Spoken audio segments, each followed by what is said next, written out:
que le he puesto a esta reflexión, a esta prédica, como título, perfil de una iglesia efectiva. ¿Sí? Lo voy a repetir. El título, perfil de una iglesia efectiva. Ok, miren, voy a leer el pasaje una vez, lo vamos a leer juntos, y lo voy a volver a leer por segunda vez, y ahí es donde voy a asignarles esas palabras. ¿Sí? Es muy importante que este pasaje que vamos a leer es el corazón, pues, de lo que vamos a hablar ahorita. Perfil de una iglesia efectiva. ¿Ok? Vamos a leerlo. Estén muy pendientes de las expresiones porque van a ser claves, ¿no? Dice: así que los que recibieron su palabra fueron, ¿qué? Bautizados. Y se añadieron aquel día como 3,000 personas. Dice: y perseveraban en la doctrina de los apóstoles, en la comunión unos con otros, en el partimiento del pan y en las oraciones. Y sobrevino temor a toda persona, y muchas señales y muchas maravillas y señales eran hechas por los apóstoles. Todos los que habían creído estaban juntos y tenían en común todas las cosas, y vendían sus propiedades y sus bienes y lo repartían a todos según la necesidad de cada uno. Y perseverando unánimes cada día en el templo y partiendo el pan en las casas, comían juntos con alegría y sencillez de corazón, alabando a Dios y teniendo favor con todo el pueblo. Y el Señor añadía cada día a la iglesia los que habían de ser salvos. Estuvo larguita el pasaje y lo vamos a volver a leer, pero va a ser importante porque ahorita vamos a repartir. Los que les interesa participar, a usted no se le va a olvidar si participa. Si no participa aquí, hermano, le van a dar ganas de ir al baño 3 veces en la predicación. Así que usted sabrá. Sí, porque es que se aburre, se va al baño, es muy fácil, ¿no? Entonces, digo, el que tiene que ir, ni modo, vaya, ¿no? Pero vamos a estar aquí, vamos a ver. Ahí le va. Así que los que recibieron su palabra fueron bautizados. Pregunta: ¿qué hicieron los que recibieron la palabra? Otra vez. Así que los que recibieron la palabra fueron bautizados. ¿Qué hicieron los que recibieron la palabra? Fueron bautizados. ¿Qué quiere decir? Que cuando alguien recibe la palabra, ¿qué debe de hacer?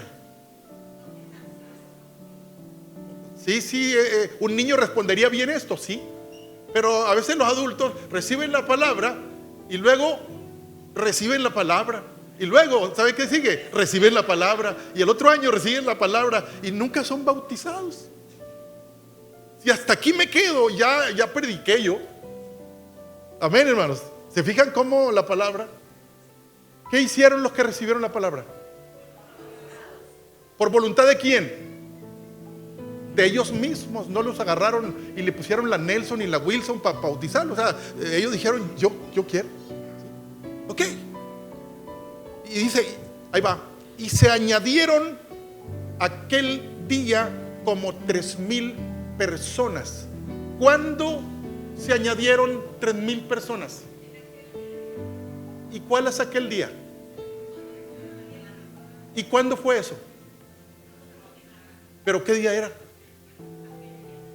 Si usted vino el domingo pasado, ¿sabe qué día era? Pentecostés. Acuérdense que mi esposa terminó la predicación del domingo pasado y congelamos ahí, ¿verdad? La historia, y ahora la retomamos de nuevo. Ella dijo: un día como hoy, en el calendario hebreo, Shavuot, que quiere decir Pentecostés en griego, y en español lo decimos igual, Pentecostés, porque nuestras bases están en el griego, en el latín, etcétera, pero en hebreo se dice Shavuot, que es la fiesta de las semanas, que es Pentecostés, ¿ok? Entonces los judíos por 1500 años, ellos llevan a cabo esa fiesta, Shavuot, Pentecostés, pero ellos no le entienden a eso. Bueno, a su manera, pero ellos no saben, pero por obediencia ellos hacen eso, ¿verdad? Y como cada año, el 1500, el 1499, 1500 años celebrándola, y de repente llega un año en que se cumple esa palabra.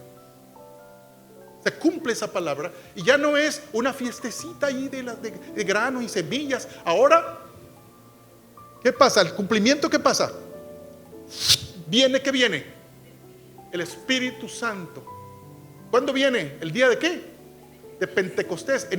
Cuando ellos estaban celebrando esa fiesta, el Señor dice: hoy va a ser el cumplimiento de lo que hace 1500 años les dije yo.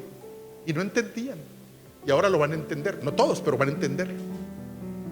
Era el día de la fiesta del Pentecostés. ¿Saben por qué? Por eso había mucha gente de todos los lugares ahí.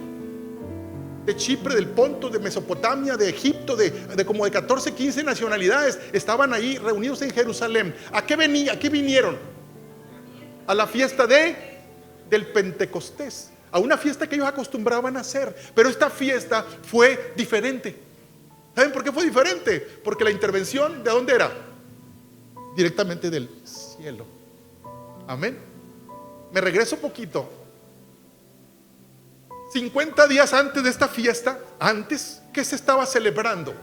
A ver si usted ha ido entretejiendo esto. 50 días antes, por eso sean Pentecostés, son 50, pero 50 días antes, ¿qué estaba pasando? ¿Qué fiesta era? Primeros frutos. Bueno, estaba el Señor, ¿estaba qué? Resucitando de los muertos. La fiesta de primeros frutos, Jesús fue primicia de los que duermen, de los que mueren. Ahorita dice, empiezan a contar 50 días y es Pentecostés. Esa primeros frutos, Israel lo celebraba así, 1500 años antes empezaron a celebrarlo, por decir así. Y entonces celebraban la fiesta, que las semillas y para allá. No entendían mucho qué era eso. Pero el Señor, llega el cumplimiento, en Jesús se cumple. Y esto y lo otro se cumple en el Señor, se cumple en el Señor. Todas las fiestas se cumplen en el Señor. Y bueno, no quiero hacer todavía más énfasis porque no me alcanza el tiempo para la prédica. Entonces, a ver, estaban todos reunidos ahí y vino de repente, que bien, vino el Espíritu Santo y llenó la casa que estaban allí todos, y fueron todos llenos ¿de qué? Del Espíritu Santo. Y dice la Biblia que empezaron a hablar, ¿qué cosa? En lenguas. ¿Y qué lenguas hablaban? A ver, ¿qué lenguas? Hay lenguas celestiales, sí hay, pero ahí estaban hablando unas lenguas que sí se entendían, extranjeras. El que venía de Egipto y que ya se habla otra lengua, vino a Jerusalén, que se habla hebreo, y entonces los cristianos o los 120 reunidos ahí que recibieron el Espíritu Santo empezaron a hablar en griego, empezaron a hablar en otras lenguas de Asia Menor. No sé cómo se llaman las lenguas, pues, pero diferentes idiomas. Y ellos como venían, es como si tuviéramos un chino aquí, pues, que viene aquí a vida. Vamos a ver, en vida ahí están haciendo algo, voy a ir al culto a vida, un chino, viene aquí. Y de repente la hermana Berta empieza chin chun chay, chin chin chin, por el Espíritu Santo, ¿verdad? O hablando ahí chapsui, no sé cuánto, ¿verdad? Y está hablando. Y resulta que el chino se quebranta, porque el mensaje que está diciendo en chino no es cualquier mensaje. Es un mensaje que penetra en el corazón. Un mensaje que va directamente, como si la hermana fuera toda una teóloga y que además sabe chino.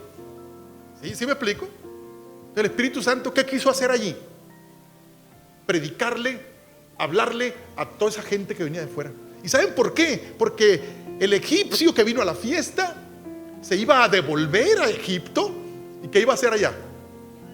Pues llevar el mensaje, un mensaje diferente, un mensaje. ¿Sabes qué? El Espíritu Santo habló el día de Pentecostés. Resulta que ahora entiendo de lo que se trata. Y entonces Egipto se llenó el evangelio, y Chipre y el Ponto y Macedonia y todo, y el evangelio, todos los que se regresaron transformados. A ver, quiero que me vayan ayudando. Dice, y cuando estaban hablando muchas lenguas, unos dijeron, ¡guay, maravillados! ¡Qué tremendo! Está hablando en mi lengua. Y estaban maravillados. Pero dice que otros no estaban maravillados, estaban enojados. Estaban molestos. ¿Y saben qué dijeron los que estaban molestos? No, que dijo, estos están borrachos, están ebrios.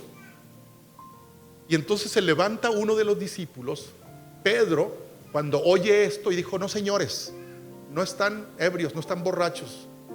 Es la hora tercera del día, 9 de la mañana, qué borrachera ni qué nada. Esto es, y empieza a predicar un mensaje como nunca, ¿verdad? Inspirado por ese mismo espíritu que acababa de bajar ahí.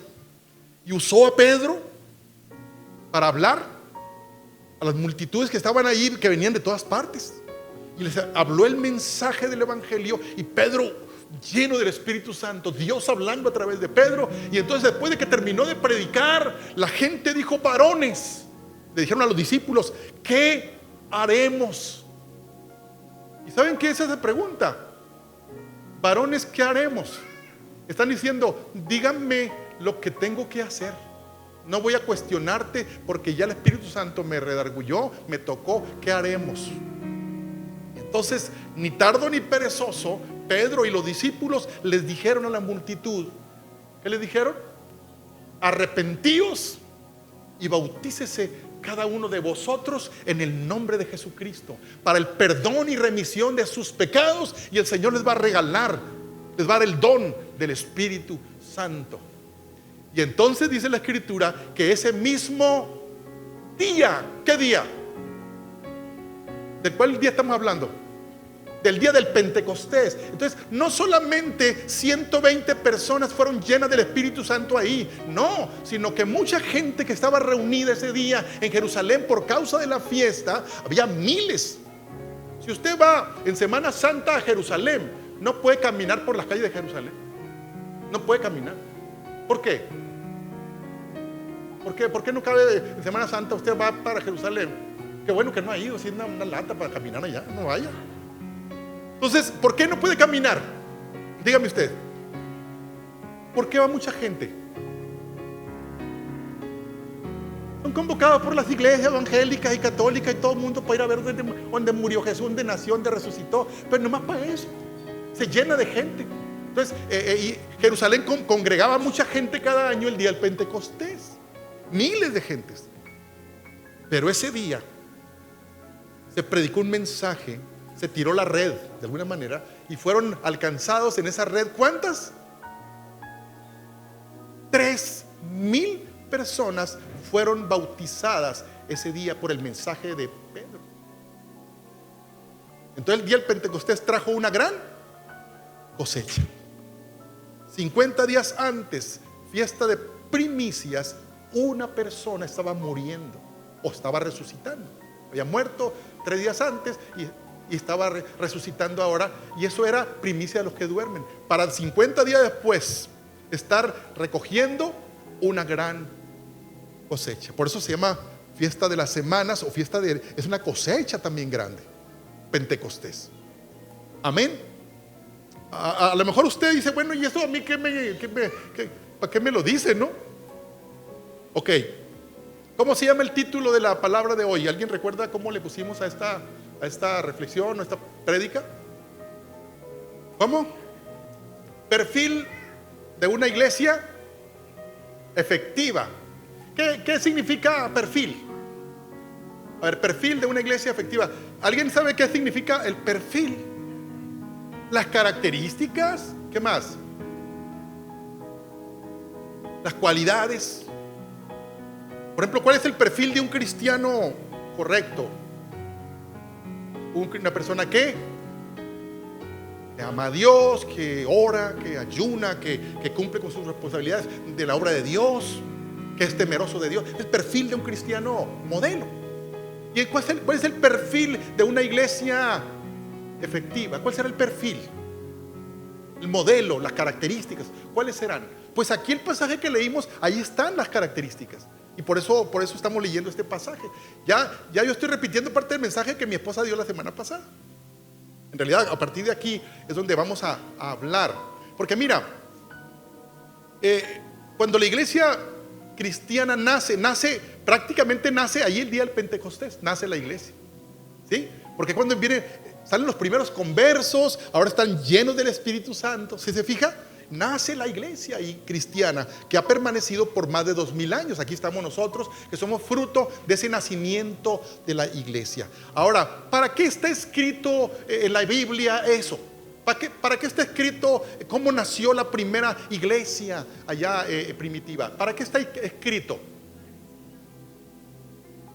Para que sigamos el ejemplo. ¿Bien? ¿Para qué otra cosa? A ver, ¿para qué otra cosa? Cuando usted saca sus notas, ¿para qué saca sus notas? O para recordar. Exactamente. Y entonces, una provisión de parte de Dios es que esté escrito. Usted lee la historia de la Biblia, se va a dar cuenta cómo fue difícil, ¿verdad?, escribir la Biblia. Inspirada por Dios, pero no fue fácil preservarla y reproducirla y mantenerla a través de los años. Pero ha sido Dios el que la ha preservado para que se mantenga la Biblia ahí. ¿Por qué? Porque hay que volver a ver lo que dice la Biblia, ¿sí? Entonces, ¿cuántos creen que lo que está escrito en el libro de los Hechos 2 allí es un propósito de Dios? ¿Cuántos creen eso?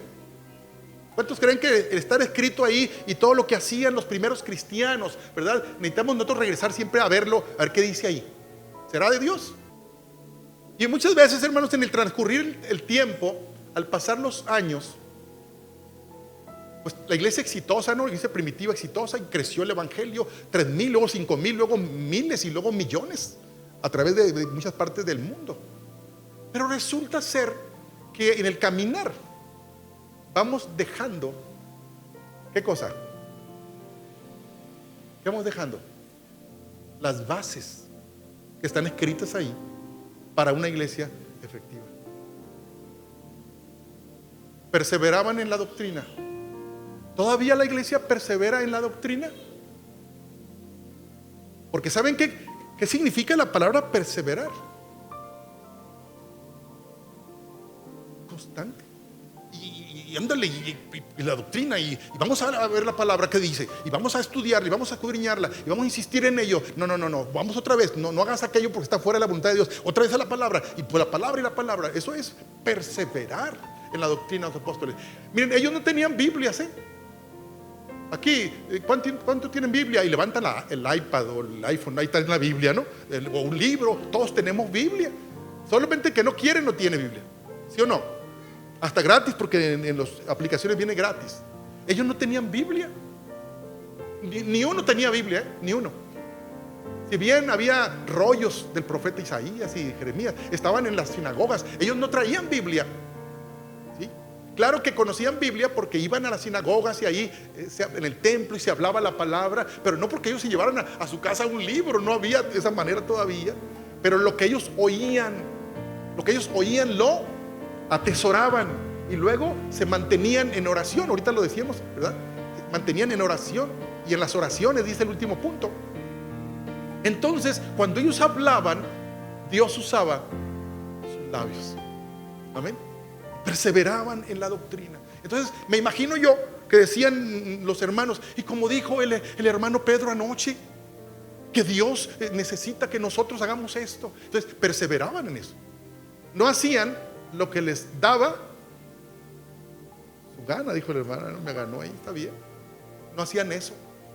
Entonces nos vamos separando con el tiempo y entramos con ciertas cosas y tal. Miren, hermanos, la iglesia que no persevera en la doctrina, ¿sabe qué va a hacer con el tiempo? Va a empezar a hacer obras altruistas. Se van a poner a hacer cosas. Hay que ayudar a la comunidad. ¿Le suena algo esto? ¿No le suena así como algo? Y vamos a regalar despensas. Pero resulta que los ateos regalan despensas. Los narcos regalan despensas. Los políticos y los políticos. Y entonces eso es la iglesia efectiva. Pues no. Entonces cuando nos quitamos de la palabra de Dios, nos vamos soltando y vamos agarrando cosas humanistas, ¿sí? de sensibilidad, de los sentimientos, pero la palabra de Dios lo que nos debe de unir es la verdad, no proyectos humanos y sociales y todo, y apartado de la palabra de Dios, pues no. Dice Dios, no, a mí no me vendes con cosas, persevera en la doctrina. Es más, lo que produce la verdadera unidad del cuerpo no es las acciones de proyectitos que hacemos. ¿Qué es lo que nos une verdaderamente? El perseverar en la doctrina. Eso nos une, y es la unión que Dios quiere que tengamos, la unidad que Dios quiere que tengamos una misma mente y un mismo parecer, porque estamos pegados perseverando en la doctrina o la palabra de Dios. Hace muchos años, cuando estábamos, en lo personal estaba yo adolescente, entre adolescente y joven, por ahí, que todavía estaba en mi casa paterna, ¿verdad? Yo tengo como 4 hermanos o 5, no me acuerdo, hermanos carpinteros. Y mi casa tenía carpintería. Y ni así aprendí yo carpintería. Pero bueno, ellos eran carpinteros y entonces había carpintería, entonces ya sabíamos no podíamos estar sin el ruidito de la sierra. Eso es lo que nos mantenía quietos, porque era nuestra música de siempre. Y bueno, me acuerdo yo que mi hermano mayor que yo, que era el carpintero mayor, pues nos ponía a trabajar. Yo cuando estaba en vacaciones pues ayudaba ahí, y entonces agarraban trabajitos grandes a veces con alguna constructora o algo así, hacían puertas, hacían ventanas, no sé. Y entonces había que cortar muchas tablas de cierta medida. Entonces mi hermano, al que tenía menos experiencia, o yo por ejemplo, decía, tú vas a ayudarme, no vas a hacer muchas cosas, pero te voy a explicar qué hagas. Vas a cortar puras tablas de este tamaño, y vas a cortar 200 tablas. Eran para una puerta o por lo que sea, puras tablitas iguales. Y entonces él agarraba el proyecto donde el ingeniero, lo que sea, y decía, esta tabla mide 65.4, mide la tablita. Entonces él agarraba una tabla y medía 65.4, y luego volvía a agarrar la cinta otra vez. A ver, no sea que me haya equivocado otra vez. 3, 4 veces, porque iban a hacer muchas tablas. Y si estaba mal la tabla esa, pues todas iban a estar mal. Y hasta que finalmente decía, esta es. La rayaba y la cortaba.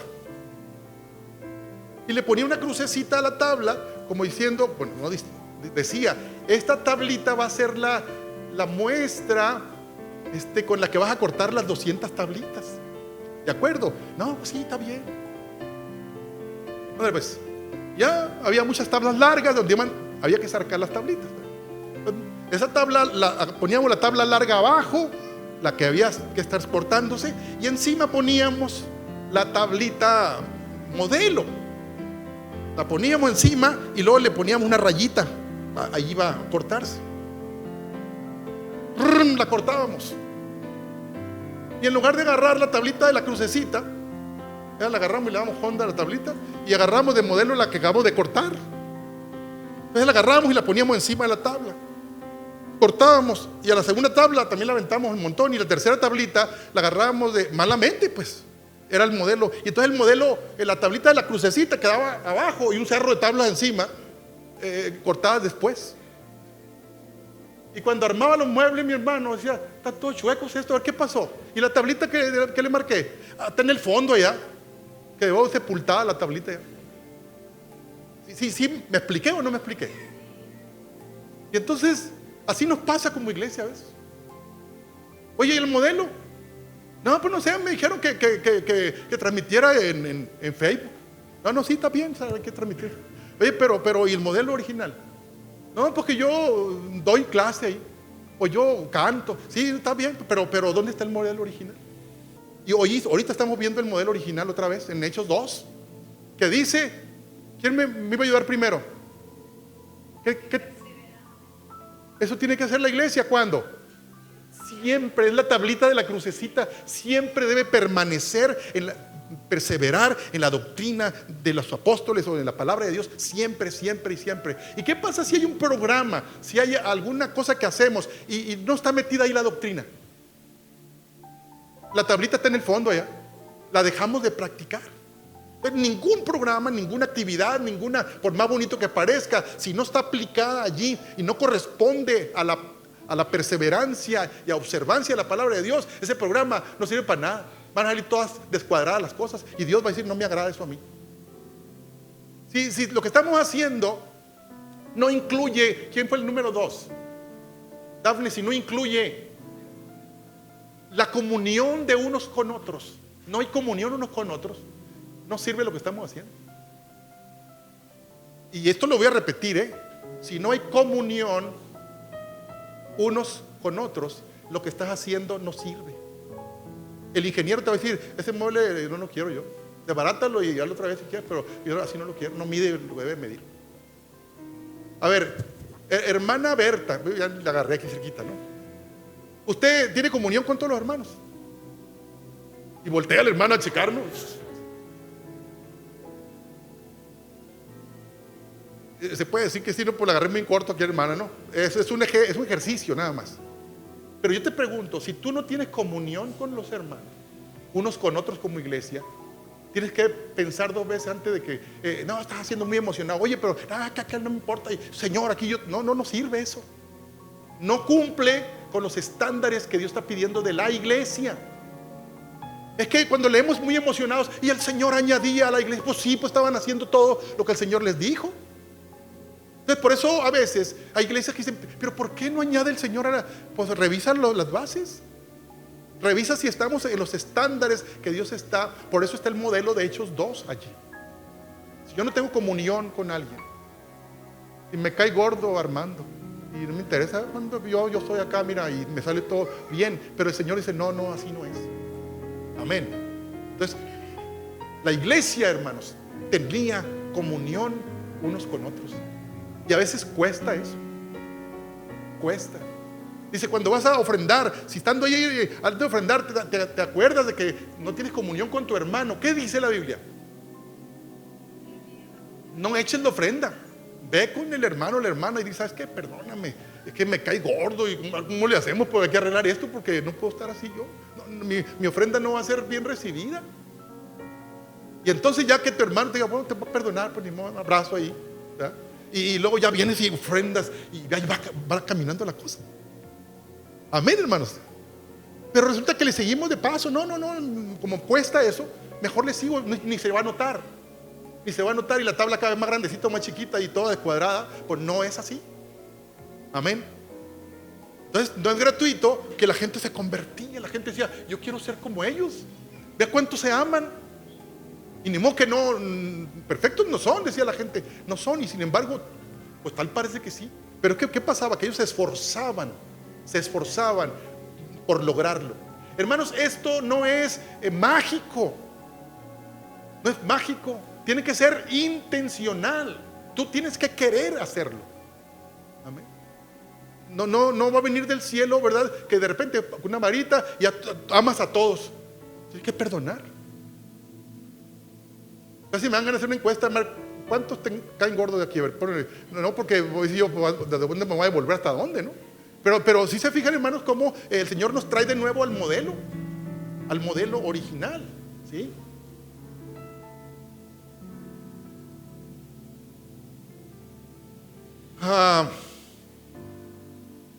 Entonces, hermano, una característica importantísima es perseverar en la doctrina,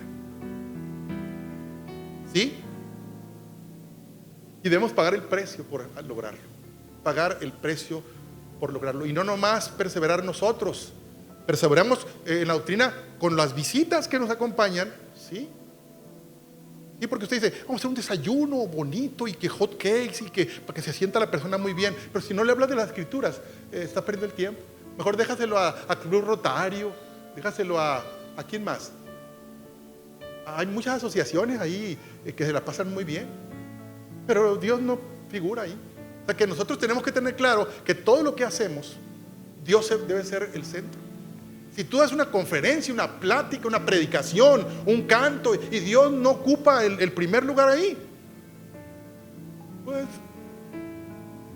le vamos a hablar mejor a un payasito ya de la comunidad que venga a divertirnos, ¿no? pero aquí se perseveraban en la doctrina de los apóstoles.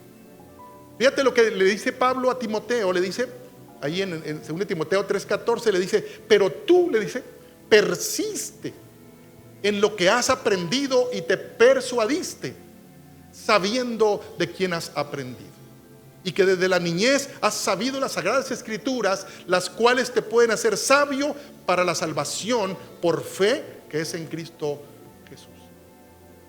Y también Pablo, ¿verdad? Ahí a Timoteo le dice, toda la escritura es inspirada por Dios.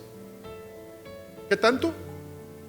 Toda. Desde Génesis hasta Apocalipsis. Toda la escritura es inspirada por Dios y es útil para. A ver, ¿para qué es útil? Lo primero, para enseñar. ¿Cuántos se saben ese texto? ¿Cuántos se lo saben? O más o menos.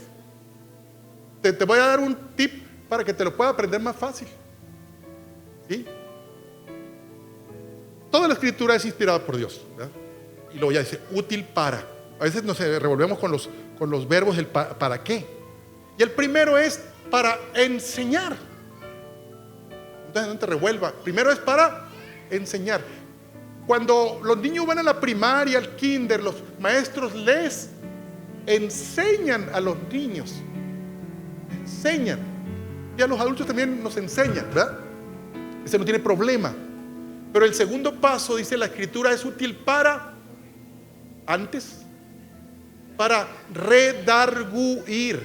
La palabra cuando la enseñamos, y la persona está abierta en su mente y en su corazón, cuando dice en la enseñanza, ¿sabes qué? Dios aborrece tal cosa. Entonces esa palabra, si la persona está haciendo eso, la persona es redarguida. Dice, chale, yo estoy haciendo eso, estoy desagradando a Dios, estoy ofendiendo a Dios. Es redarguido por la palabra. Y luego el tercer paso, entonces es útil para corregir. ¿Corregir qué? Aquello que me redarguyó.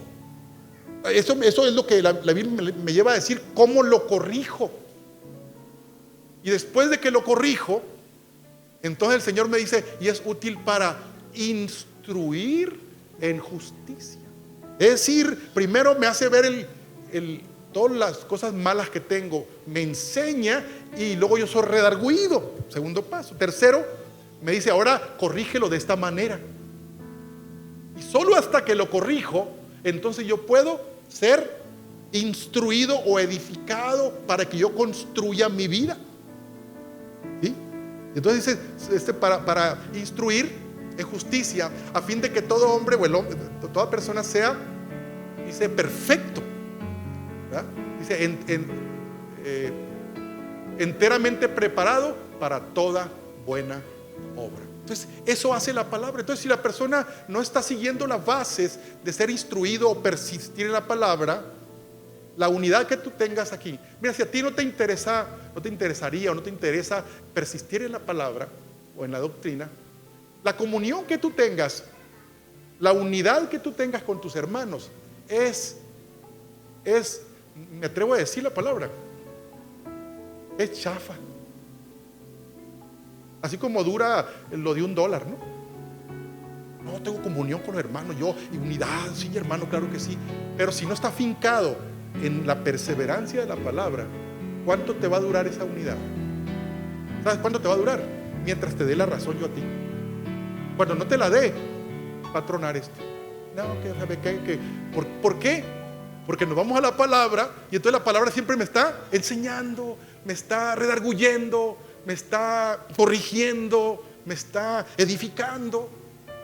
Y cuando yo estoy en la palabra, entonces mi unidad, mi comunión es perfecta, porque tiene una base fundamentada en las escrituras, en la palabra de Dios, ¿sí? En la doctrina. Por eso a mí me preocupa mucho como pastor las personas que no les interesa persistir en la palabra. Yo a veces pues he cometido el error, ¿no? El error de que alguien es muy entusiasta, sí, hermano, claro que sí, y resulta que a veces hasta liderazgos en la iglesia, pero no les interesa persistir en la doctrina. No, la palabra les da como agruras, ¿no? La palabra de Dios. Y entonces el primer problemita, aquella comunión y aquella algarabía y aquel gozo y aquella toda, se esfuma. Pero el que persiste en la palabra tiene todas las posibilidades de tener comunión. Si no tenías, vas a tener, porque la Biblia te va a llevar a la comunión, te va a llevar a la unidad, te va a llevar. ¿Sí? Entonces, si nosotros queremos ser cristocéntricos, ¿cuántos saben que Cristo debe ser el primer lugar en nuestra vida? ¿Tú quieres ser cristocéntrico? Tienes que ser bibliocéntrico. No, yo amo a Cristo, pero si no te alimentas de la palabra, no, o sea, a través de la Biblia, pues, no puedes ser cristocéntrico. Amén. Entonces, ¿cuántos aman a Dios o cuántos quieren amar a Dios? A ver, ¿quieren amarlo siempre? Pues si no estás siendo bibliocéntrico o yéndote a la palabra de Dios a alimentarte, te va a durar poco ese de amar a Cristo. Sí se entiende, hermanos, esto. Ok. La comunión unos con otros. Dice el Salmo 133, fíjate qué importante es tener comunión unos con otros. Dice el Salmo 133, mirad cuán bueno y cuán delicioso es habitar los hermanos juntos, en armonía, en unidad, en comunión. Sí. Qué hermoso, dice él. Y luego dice al final, porque allí envía Jehová. ¿Qué envía? Bendición y vida eterna. ¿En dónde envía? ¿O bajo qué característica envía el Señor bendición y vida eterna? Mirad cuán bueno y cuán delicioso es habitar los hermanos juntos en armonía, en comunión, en unidad, esto y lo otro, ¿verdad? Ahí baja la bendición de Dios. Ahora, pero ¿cómo se obtiene esa comunión? ¿Cómo se obtiene esa bendición, esa unidad? ¿Cómo se obtiene? Lo acabamos de decir. ¿Cómo se obtiene? Perseverando en la doctrina. Si tú dices, yo voy a hacer buena onda de aquí en adelante, voy a saludar a todo el mundo, ¿verdad? ¿Sabes qué, Alma? Usted bendiga, hombre, no te saludo seguido, pero te voy a saludar. Te voy a invitar a comer o esto y lo otro. No es así. Que no es así. ¿De dónde debe de surgir mi deseo de unirme con los hermanos y tener comunión con ellos? ¿De dónde tiene que emanar esto? ¿Quién me tiene que estar diciendo eso? ¿A través de qué fuente? El primer punto que estamos mencionando. Miren, cuando yo voy a la doctrina de la palabra, la misma palabra me va a estar empujando. Cuando persevero en la palabra, hay dos fuentes que se juntan ahí. El Espíritu Santo espera que tú persistas en la palabra. Cuando lo estás haciendo, el Espíritu Santo de Dios viene y te redarguye, te enseña, te corrige, te instruye. El Espíritu Santo, cuando tú estás perseverando en la palabra. Entonces, ¿cuál es la verdadera unión y comunión que vamos a tener con los hermanos? La buena onda. Ahora sí me voy a portar bien con la gente. Enrique, qué bien, aquí estás, órale, no, pero no me interesa perseverar en la palabra. ¿Cuánto me va a durar eso?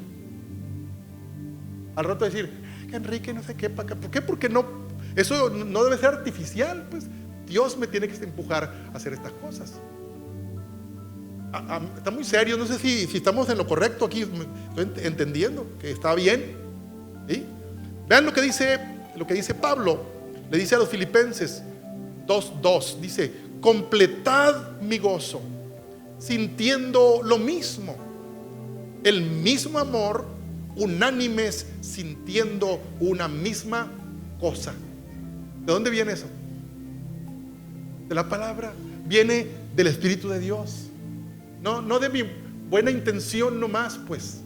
Porque miren, fuera de la palabra y fuera de la presencia del Espíritu Santo, todo lo que yo haga es humano. Y no que los humanos no seamos buena onda. Ya lo decíamos ahorita. gente atea, gente que no quiere saber nada de Dios. Es buena onda, querendona y ayuda. Pero ¿qué ocupamos nosotros? ¿El humanismo o el Espíritu de Dios? Que nos impulse, que nos mantenga, que nos redarguya cuando algo, como decía el cantautor, famoso cantautor, por las buenas soy bueno, pero por las malas. Entonces, así vamos a hacer nosotros también. A ver, por las buenas soy bueno, ¿no? Y por las malas también, ¿o no? Sea que vivamos, que muramos, sea que estemos enfermos o no, sea que haya fruto en el campo o no, sea que haya vacas en los corrales o no, con todo yo me alegraré en el Señor.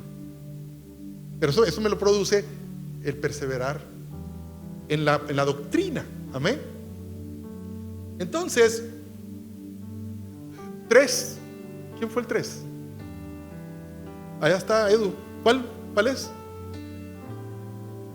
En el partimiento. Si se acuerdan de que estamos diciendo estas partes, ¿no? Versículo 42, cómo la gente tenía bases para que ser una iglesia efectiva. Perseveraban en la doctrina de los apóstoles, en la comunión unos con otros, en el partimiento del pan. Y esto, el partimiento del pan, ¿qué era? ¿Ya? Entonces nos dan la idea, hermanos, de que era compañerismo. La gente en sus casas acostumbraba a partir el pan. Ahora pues ya el pan Bimbo viene rebanadito, ¿verdad? O son tortillas, ¿no? Yo no parto la tortilla para darle a alguien, pues si no me va a alcanzar una, va a comer como 5 o 6, no las parto, pero en aquel tiempo era el pan parecido a una coyota, una grandecita, ¿ya? Y era medio, no necesariamente muy blandito, qué sé yo, pues partía pan. En Europa y Asia y todo esto usan pan, no usan tortilla. Los mexicanos creemos que todo el mundo usa tortilla, pero nomás aquí se usa y 2 o 3 partes, ¿no? Partían el pan y luego al partirlo también lo repartían, ¿sí? El padre de familia hacía esto. Cuando Jesús partió el pan, era algo habitual esto. Partió el pan y lo dio a sus discípulos.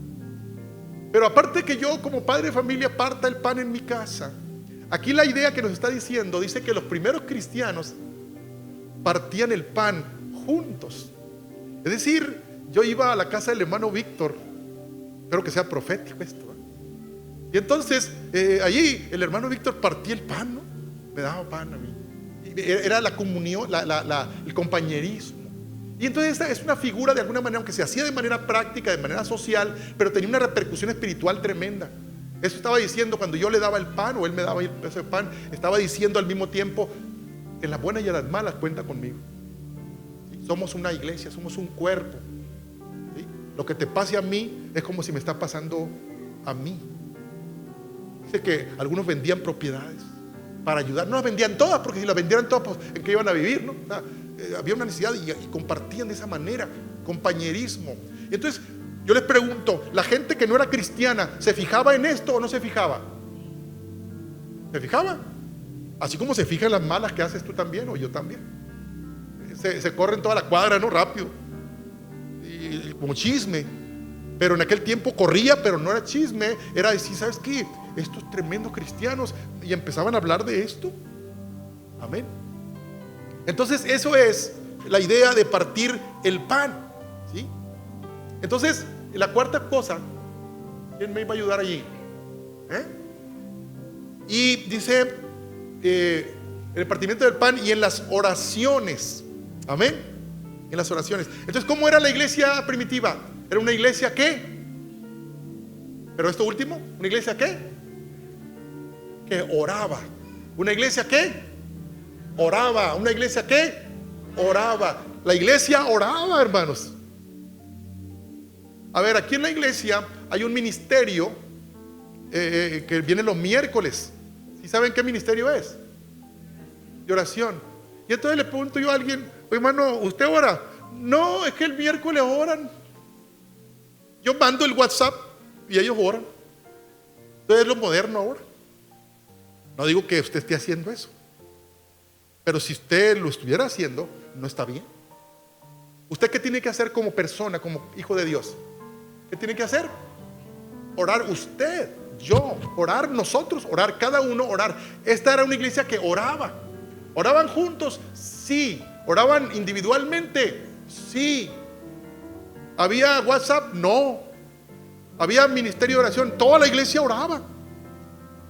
Cuando no estaban en el templo, estaban por las casas partiendo el pan, orando, dice, y alabando a Dios. O sea que cuando oraban, hermanos, cuando ellos oraban, no nomás oraban, también alababan a Dios. Yo no sé cuáles serían los cantos. Últimamente nosotros en casa nos ha dado por estar oyendo música hebrea, pero no crea que de hace 2000 años, ¿no? Lo que cantan ahorita. Comunidades hebreas en Jerusalén y también en diferentes partes del mundo, jóvenes, adultos y de todas las edades, cantan bien bonita la alabanza, hermano, bien tremenda, bonita, con instrumentos modernos. No crean que con zampoña y de que acordeón, no, o sea, con música moderna, bien bonita, adorando a Dios, alabando a Dios. Es cuando alguien ora, adore, alabe también a Dios, porque Dios se mueve. Dice la Biblia que Dios habita en medio de la alabanza de su pueblo. ¿Sabe usted por qué cuando Pablo y Silas fueron tomados presos y metidos al calabozo porque andaban predicando el evangelio en la cárcel de Filipo? Dice la Biblia que a las 12 de la noche, a medianoche ya, ¿verdad? Dice que después de con sus espaldas todas destrozadas, cantaban alabanzas a Dios. ¿Se da cuenta por qué orar no nomás orar? Señor, me partieron la espalda, a ver cómo me curas tú. No, gloria, cantaban alabanzas a Dios. Bonitas, con ganas de haber tenido un cassette, iba a decir yo, una grabación allí, para haberla oído. Yo la hubiera oído. ¿Cómo canta una persona en medio de la tribulación? ¿Cómo canta a Dios? Que llega al cielo y las puertas de la cárcel se sacuden.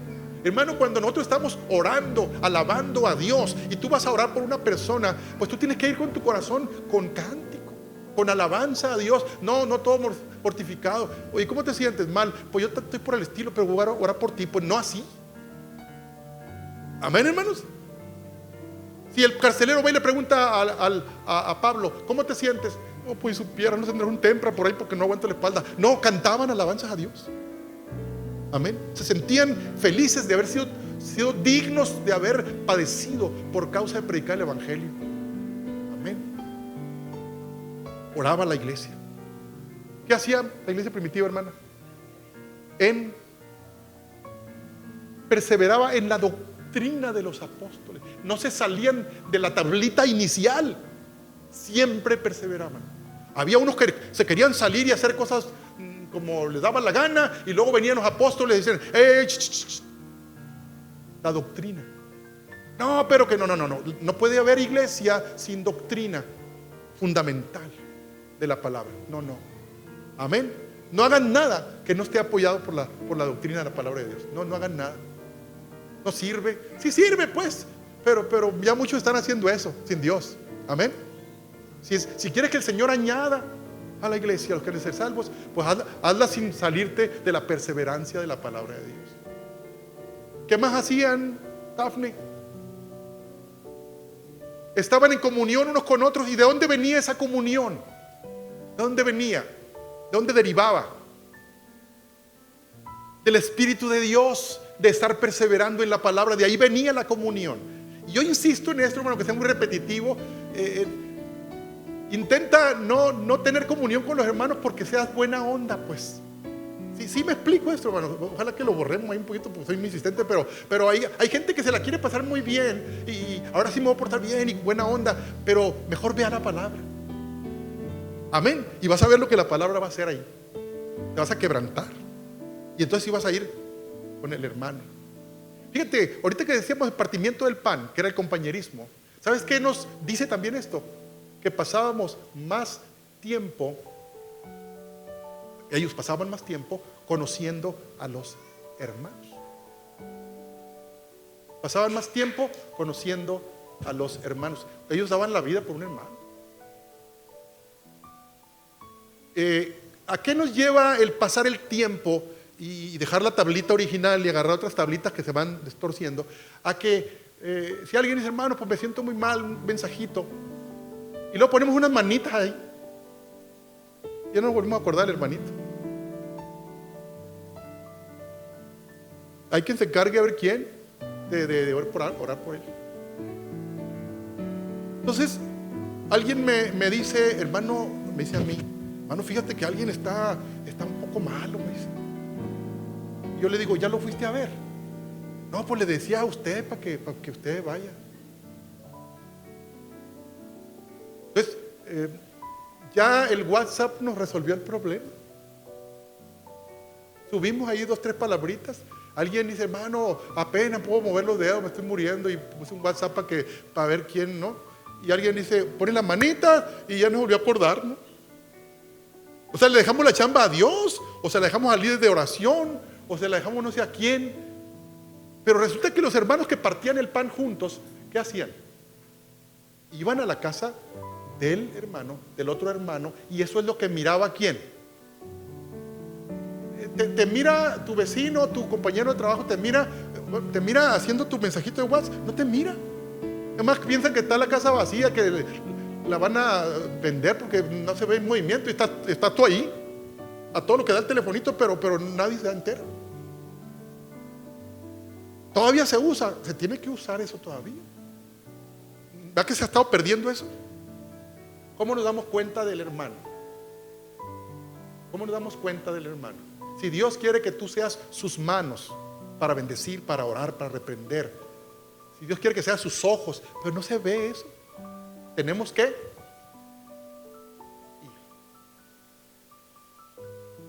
Ya no se usa. O sea, se está perdiendo mucho, hermanos, esto el Señor todavía nos debe traer el libro de los Hechos, o ya no, o le cortamos la hoja de Hechos 2. Es que eso ya no se usa, hermano. O son las bases. Si no, el Señor, o sabía el Señor en Hechos 2, lo que iba a pasar el 2021, o no sabía. Porque si ya sabía, entonces ¿para qué escribió Hechos 2? ¿Para qué inspiró? Pero el Señor dijo, todavía en 2021, Hechos 2 está vigente. Si usted me visita o nos visita, previo aviso, ¿no? Porque a lo mejor va y no estamos. ¿Sí? Pues gloria a Dios. Pero si yo lo visito, como ya no se usa, va a decir, hermano, pues no, denme chance, ¿no? Para el 2023 a lo mejor hay chance, ¿no? Ya no hacemos eso. ¿O usted piensa que ya no se tiene que hacer? Mucho compromiso, ¿verdad? Una batalla. Pero no, tenemos que, si queremos que Dios haga lo que Él prometió hacer, necesitamos ir a los orígenes, a las bases. Entendemos que hay condiciones que han cambiado un poco socialmente, pero las bases no tienen que cambiar. Él es el mismo ayer, hoy y por los siglos. Y entonces, en el caso de las oraciones, hermanos, todo lo que los discípulos y la iglesia hacía estaba presidida por la oración. Todo. ¿Usted se acuerda cuando aquel cojo estaba a la puerta de la iglesia La Hermosa? ¿Quién se acuerda? Había un cojo ahí que pedía limosna en la puerta. Y luego Pedro y Juan, ¿se acuerdan? Oraron, le declararon ahí un milagro. ¿Y ocurrió o no ocurrió? Pero si usted lee antes, en ese mismo pasaje, lee antes, dice, y Pedro y Juan iban, ¿a dónde iban? ¿A dónde iban? Al templo, ¿a qué? Ahí dice a qué. A orar, dice ahí. Iban a la hora de la oración. Es decir, iban a orar. O sea, no iban a ver si había un cojo por ahí para sanarlo. No, iban a la oración. Ellos estaban acostumbrados a la oración. Y en esa práctica de oración es cuando el cojo pues, se levanta, porque había 2 hombres que eran hombres de oración. Amén. Cuando Pablo, porque no siempre Pablo fue misionero, no siempre fue apóstol, cuando Pablo estaba dando sus primeros pininos, ya como cristiano, él se va a una ciudad llamada Antioquía, y ahí en la iglesia estaban orando, oraban. Y entonces de repente el Espíritu Santo, pues estaban orando todos, el Espíritu Santo dijo, a través de uno de los hombres de ahí, dijo: apartadme a Bernabé y a Saulo para la obra que yo les tengo preparada. Los iban a mandar de misioneros por todo el mundo conocido, ¿verdad? Y entonces fue a través de que la gente estaba orando que el Señor habla y da instrucciones. Entonces los apóstoles no hacían nada sin oración.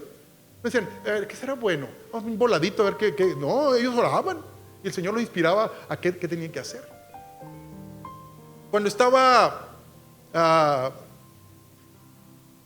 en la cárcel, Pablo y Silas estaban cantando allá. Estarían cantando, ¿y qué más estarían haciendo? Aparte de cantar, orando, seguramente orando, alabando a Dios, cantando. Y en ese ambiente de oración, de cántico, de alabanza, la cárcel se empieza a sacudir. Amén. Y entonces fueron liberados de la cárcel por una intervención divina. En otra ocasión estaba Pedro, que había sido tomado preso también por causa del evangelio, y lo iban a ejecutar otro día. Y entonces la iglesia se puso a orar allá afuera por donde estaban, y oraban y clamaban a Dios, y Señor, que Pedro sea liberado. Y entonces mientras estaban orando, un ángel del Señor, dice la Biblia, que fue con Pedro, le dice: vale, va para afuera, vete, escápate, porque esto querían hacer contigo. Y entonces Pedro se escapa y luego va y se mete a la casa, va y toca la puerta donde estaban orando, y no le abrían porque estaban orando, ¿no? Y Pedro, desesperado, capaz que me van a agarrar aquí de vuelta, ¿no? Y le abren, y asustados porque finalmente la oración tuvo sentido. Entonces, ¿cuál debe ser la práctica de la iglesia? ¿Cuál es la práctica? Todos los días, ¿qué cosa? Orar todos los días, para cualquier cosa. Y la pregunta es a veces, ¿qué tan lejos estamos de esta práctica? ¿Cuál tablita estamos usando? ¿La primera de la crucecita o la recién cortada? ¿Cuál estamos usando? ¿Cómo anda nuestra vida? ¿Qué tan lejos estamos de estas bases que el Señor estableció? Ahora yo les pregunto, ¿queremos volver a esas bases? ¿Queremos retomar todo esto? ¿Cuántos quieren retomar esos 4 puntos fundamentales? Amén. Póngase de pie entonces, por favor.